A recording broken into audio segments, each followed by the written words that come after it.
Assalamualaikum warahmatullahi wabarakatuh. Pemirsa yang budiman, pecinta khasanah dunia supranatural, pecinta khasanah dunia misteri. Kita sekarang berada di kawasan Bukit Seguntang atau Bukit Seguntang. Kawasan yang syarat dengan nilai-nilai sejarah, juga kawasan yang syarat dengan nilai-nilai fenomena-fenomena mistis. Nah, kali ini saya tidak sendiri, saya bersama Cheryl Amelia. Mungkin sampai ke dalam episode ke depan kita akan tetap bersama berdua memandu acara ini. Nah, malam ini mungkin setahu kakak ya, kalau misalnya Bukit Seguntang ini sering jadi tempat orang ngalap berkah. Sering di sini juga menurut informasi selain tempat ngalap berkah, juga sering juga ada paranormal dibawa ke sini untuk menarik benda pusaka. Oke, tetap di ternyata bukan mistis ya. Ya Pak, ada perlu apa sini Pak? Saya dengar di sini ada benda pusaka yang bagus. Ya. Kalau Aki bisa bantu untuk nariknya, saya berminat untuk memilikinya. Kalau narik itu Pak, beras nih Pak. Sebenarnya bisa, kalau tarik itu bisa. Tapi Pak, ada mahalnya Pak, cukup berat itu Pak. Oke. Berapa kira-kira? Itu Pak sekitar 20 Pak. 20 ya. Itu 20 itu Pak, belum minyak, kembang. Apa aja manfaat dari benda tersebut kalau bisa ditarik?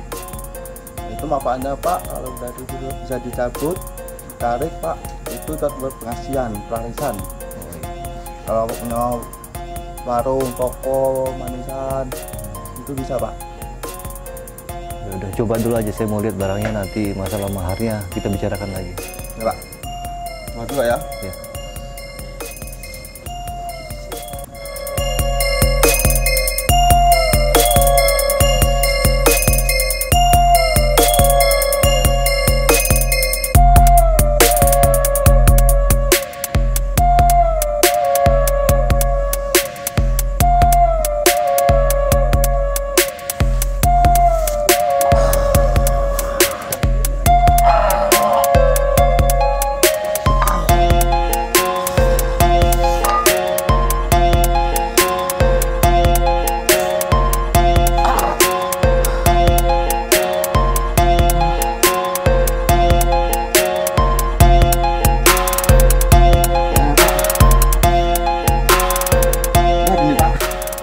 Gimana, bisa gak kira-kira? Mudah-mudahan sih kalau Pak ini Pak dari sini. Mudah-mudahan bisa.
Separohnya lah ya tadi dari biaya tadi. Baru Pak.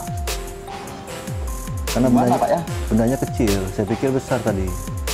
Nggak apa kecil-kecil Pak, kasih ada Pak. Ya sudah, saya terima. Ya. Deal. Ya. Ini Pak ya. Ya. Ini taruh di mana barang ini? Itu Pak, kalau punya ada Bapak tempat lemari Pak, ada di bawah lemari. Perlu dikasih minyak nggak? Nanti saya terima juga minyaknya. Itu pun Bapak Pak. Oke, terima kasih. Ya. Deal. Deal. Mas Pak ya. Ya. Kita sekarang sudah berada di depan makam Raja Sigentar Alam. Menurut informasi di depan makam ini sering dipakai paranormal menarik benda-benda pusaka. Di sini sering dipakai untuk menarik benda pusaka. Ini kelihatan bekas-bekas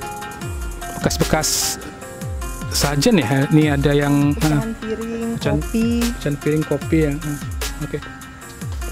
Kebetulan ada Tuan Guru Fikri sini. Assalamualaikum Tuan Guru. Waalaikumsalam warahmatullahi wabarakatuh. Mungkin Tuan Guru bisa, ini kan tempat yang Raja Sigentar Alam sering dipakai untuk orang paranormal menarik benda pusaka. Nah, menurut penjelasan dari Tuan Guru gimana? Betul sekali bahwa satu realitas sosial yang sering terjadi di makam Sigentar Alam di Bukit Seguntang ini adalah ritual penarikan barang pusaka. Selain mengalap berkah, tapi mereka juga dilakukan oleh oknum-oknum paranormal, oknum-oknum dukun ataupun orang-orang pintar. Mereka mengelabui calon-calon pasien ataupun calon-calon pembeli barang-barang pusaka untuk datang ke makam Sigentar Alam. Dan kalau kita lihat dari ilustrasi di awal, itu kita dapat melihat bahwa yang dilakukan oleh oknum paranormal ataupun oknum penarik barang pusaka tersebut adalah satu trik saja. Jadi bukan mistis. Kita akan membuktikan kronologis bagaimana peristiwa ini bisa terjadi seperti gambaran di awal. Kita akan buktikan di sini. Jadi di awal oknum paranormal ataupun oknum orang pintar, oknum penarik barang pusaka itu sudah datang lebih dulu atau hunting lokasi ke makam Sigentar Alam. Lalu di makam ini mereka oknum-oknum paranormal, oknum-oknum penarik barang pusaka, mereka sudah menanam ataupun menguburkan barang terlebih dahulu. Nah, barang tersebut dikuburkan, misalnya di bagian makam langsung diletakkan, boleh di tengah atau di kiri, di kanan, dan mereka harus menghafal di mana posisi barang itu diletakkan. Jadi bukan langsung keluar dari tangan, tetapi ini ada tetap proses, diawali dengan acting teatrikal mereka seperti kerasukan, kemasukan, ditambah lagi untuk daya dukungan, sugestinya adalah mereka menyiapkan barang-barang seperti ini, bahan-bahan ritual. Jadi sebetulnya ini tidak ada hubungan ya dengan penarikan barang pusaka. Ini bukan barang-barang sifatnya klinik ya, tapi seolah-olah ini klinik, seolah-olah ini mistik, dan yang terjadi adalah seolah-olah mistis. Padahal ini betul-betul nyata ditanam dulu barangnya, kemudian dengan teatrikal, dengan teknik-teknik kebohongan, mereka mengambil dengan macam-macam lakon ataupun cara, sehingga si korban yakin bahwa ini benda yang ditarik di makam Raja Sigentar Alam. Demikian Pak Sri. Memang di daerah ini sering terjadi itu ya, penarikan-penarikan. Ya, benar sekali. Saya tahun 2003 ketika saya masih aktif di dunia organisasi profesi keparanormalan di Palembang ini, banyak sekali yang kami temukan bahwa oknum-oknum teman-teman seprofesi, bahkan orang-orang yang di luar profesi tapi menjadikan tempat ini sebagai modus operandi mereka untuk mengelabui para korbannya. Jadi betul-betul mengambil barang pusaka di sini, tapi bukan barang pusaka. Mereka menanam dulu, kemudian diajak atau tidur dulu di sini. Kalau dulu kan ini ada pondok nih, ada pondok ya. Tahu saya ini tertutup. Dengan ritual-ritual tertentu mereka kemudian tidur di sini. Nah, malam hari mereka akan ada suatu adegan-adegan untuk meyakinkan korban dia akan menarik barang pusaka. Padahal itu ditanam, dan itu bukan mistis. Nah, itu bukan mistis, tapi memang perkara yang disiapkan. Ini hanya rekayasa saja atau trik belaka. Tuan Guru, apa sih misalnya oknum paranormal, dia di makam atau juga di pohon atau sejenisnya gitu? Baik, untuk penarikan barang pusaka ini ada banyak varian. Mereka melakukan teknik-teknik di tempat-tempat yang biasanya dianggap keramat.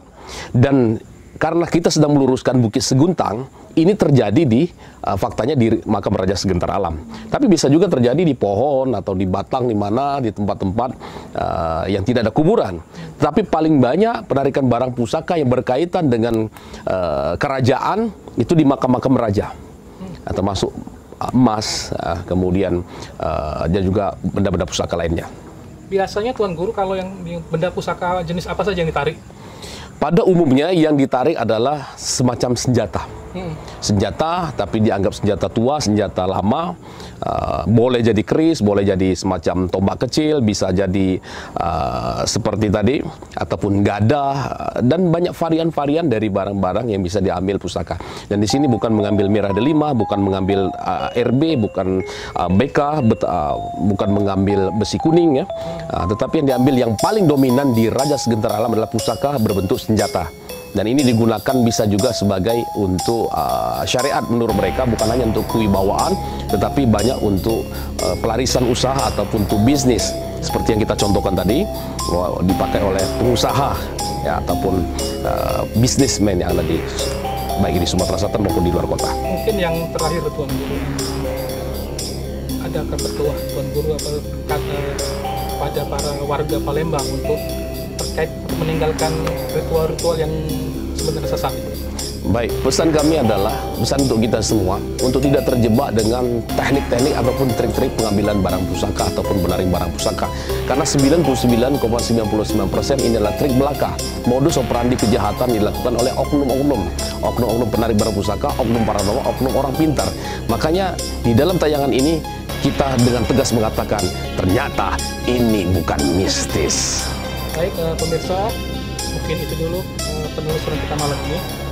Kita kembali lagi dalam minggu depan dalam acara yang sama, ternyata mistis di Talkers Official Channel. Tapi ingat,